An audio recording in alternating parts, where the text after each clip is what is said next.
vamos pelos procuradores, então, e por essa escolha do novo procurador-geral. Pelo menos 6 procuradores que integram a força-tarefa da Lava Jato na Procuradoria-Geral da República entregaram os cargos ontem. Em uma carta enviada à chefe do órgão, Raquel Dodge, a equipe mostra descontentamento com uma manifestação do Ministério Público Federal no STF.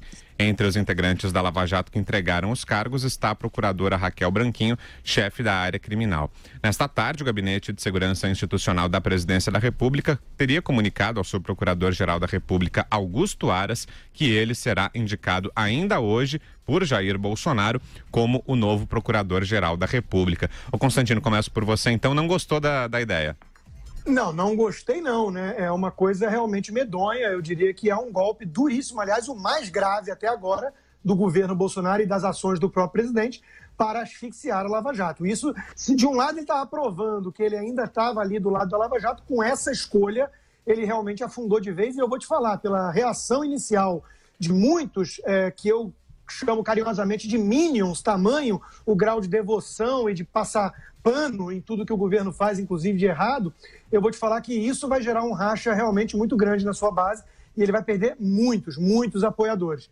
Era o único golpe que ele não podia dar para essa gente. Já tem muitas pessoas falando em jogar toalha. No início, muitos ficaram naquela fase que os psicólogos chamam de negação, né? Falaram, não, isso não pode ser verdade, é mentira. Aí o general Heleno publicou uma nota dizendo que eram notícias plantadas, todo mundo saiu festejando e atacando quem tinha divulgado os rumores, digamos assim, e agora parece que está realmente confirmado. Veja, o Aras é um sujeito que falava presidenta, deu festa para a cúpula do PT, é contra delação premiada, que mais? Apoiava a MST. Não tem talvez um nome pior para ele escolher se ele quiser criar um problema sério com a base bolsonarista / defensores da Lava Jato. Né? A turma toda que votou nele com a esperança de que ele fosse ser diferente nesse aspecto todo, apontar pessoas totalmente idôneas, independentes e comprometidas com o combate a tudo isso que está aí, a esse establishment corrupto, a esquerda, não sei o quê, ele realmente pegou e pensou um nome que até no aspecto estético, digamos assim, parece muito mais com o lado de lá, petista, do que com os bolsonaristas.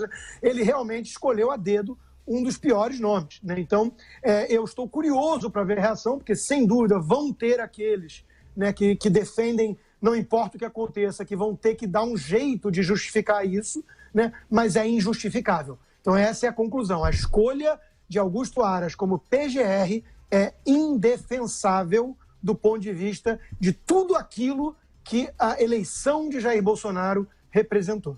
E você, Vera, o que achou? Olha, eu conheço Augusto Aras. Eu acho que o pessoal que está esperneando nas redes sociais nunca viu, fez uma pesquisa de Google, de Wikipedia e chegou a essa conclusão. Eu vi essas manifestações a que o Rodrigo está se referindo. Tenho dúvidas a esse respeito. Para chegar onde chegou, Augusto Aras teve mais de 3 reuniões com Bolsonaro. Portanto, compromissos foram firmados aí. Ele tem ali uma pauta que ele apresentou ao presidente, que é uma pauta conservadora. Eu estive com ele neste processo de campanha. Ele fez um roadshow pela imprensa, esteve com alguns formadores de opinião, se apresentando as suas credenciais. O que fez com que ele ganhasse pontos junto ao presidente? O fato de não ser de grupinhos internos do Ministério Público. Portanto, ele não é do grupinho do Janot e não é do grupinho da Raquel Dodge. Ele é uma espécie de Lone Star Ranger no Ministério Público, sempre fez sua carreira dessa maneira. Ele é um crítico da lista tríplice. Isso também foi bem visto pelo presidente. Portanto, ele não é alguém corporativista no aspecto ali interno da Lava Jato. E prometeu fazer um mandato que leve a Procuradoria de volta aos trilhos da Constituição, que empodere os subprocuradores-geral em relação aos da primeira e segunda instância. Então, eu acho o seguinte, se ele tem algum passado ligado à esquerda, isso ficou de alguma forma no passado. O que o fez se cacifar foi esta promessa de ser um cara que vai andar by the book. E aí, eu acho que é neste ponto que reside o risco à Lava Jato. Os procuradores da Lava Jato estão, de fato, preocupados, porque acham que acabou aquele período, que era um período que houve no Janot e depois também na Raquel Dodge, em que as instâncias de baixo tinham voz, tinham protagonismo, acham que ele vai acabar com isso, que ele vai instituir um reinado dos subprocuradores gerais e que quem for procurador regional e procurador não vai ter voz, não vai ter protagonismo. Então, isso sim, é uma reação que eu colhi muito por parte dos procuradores de Brasília, por parte dos procuradores de Curitiba. Então, esta preocupação com um certo ritualismo excessivo que ele vai instituir, que acabe com a força que as forças-tarefas ganharam nos últimos anos.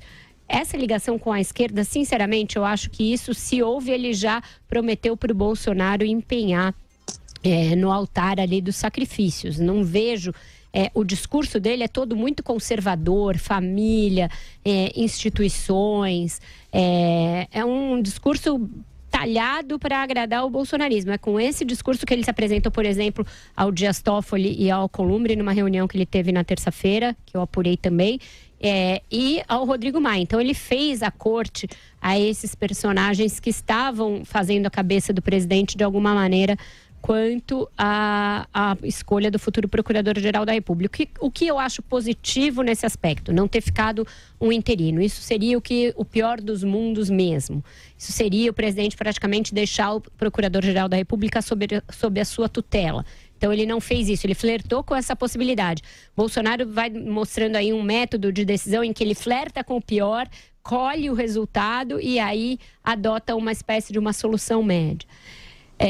Vamos ver, eu acho que o Aras precisa ainda mostrar que veio alguém muito pouco conhecido, ele tinha um perfil muito discreto, por não ser de grupos, ele não tinha muito uma patota dentro do Ministério Público Federal, nunca teve grandes relações com a imprensa. Eu acho que a gente deve aguardar antes de chegar à conclusão de que o Bolsonaro nomeou um petista, mesmo porque isso me parece muito pouco crível que ele fosse fazer. Vai lá, Josias. O suposto petismo do Augusto Aras não é o maior problema. O mais incômodo é a impressão de que ele tem roldanas na cintura, virando-se sempre para o lado que é mais conveniente.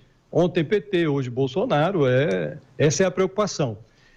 Aí eu acho que é preciso entender o contexto em que essa mudança está sendo feita. Essa debandada dos procuradores que compunham o staff criminal da Raquel Dodge potencializou o fim melancólico dessa gestão atual na Procuradoria-Geral da República.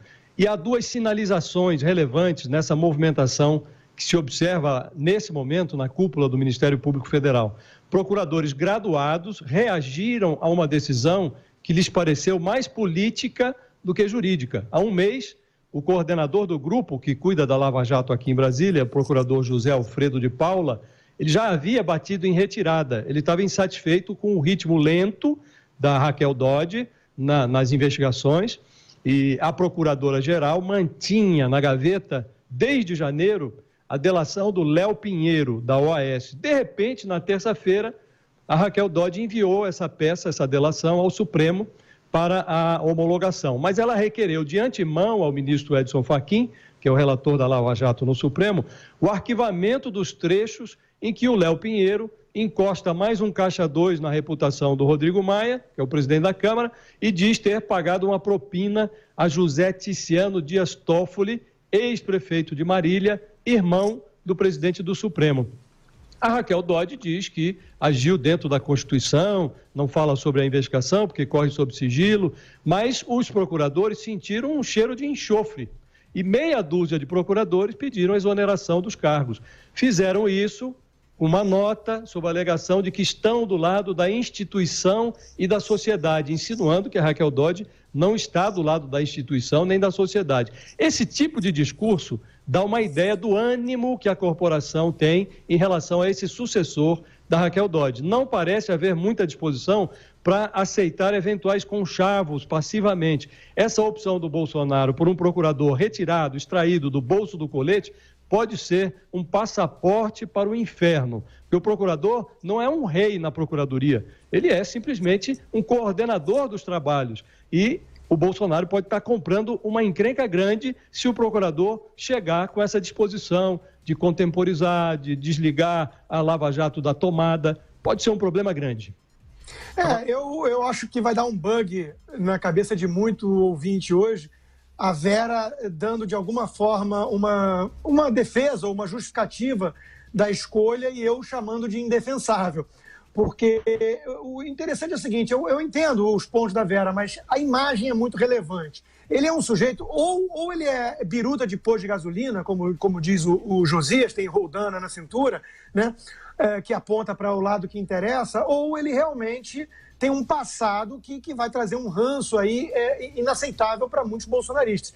Ele já chamou o MST de um movimento importante para o Brasil, ele já elogiou Che Guevara, um porco assassino, que ele falou que pelo menos teve coragem de ousar sonhar com a liberdade. São coisas inaceitáveis do ponto de vista de imagem para o bolsonarismo. Além disso, tem a questão mais importante ainda, que é da Lava Jato. Ele vinha sendo um crítico de excessos, dessa coisa toda de que há interesses obscuros ali na operação e a forma que usa a delação não pode ser essa. Você tentar botar um verniz de garantismo nessa postura dele para conter excessos da Lava Jato é um discurso que não vai seduzir e persuadir jamais um bolsonarista. Soa uma coisa meio Gilmar Mendes. Então não vai ser aceito isso.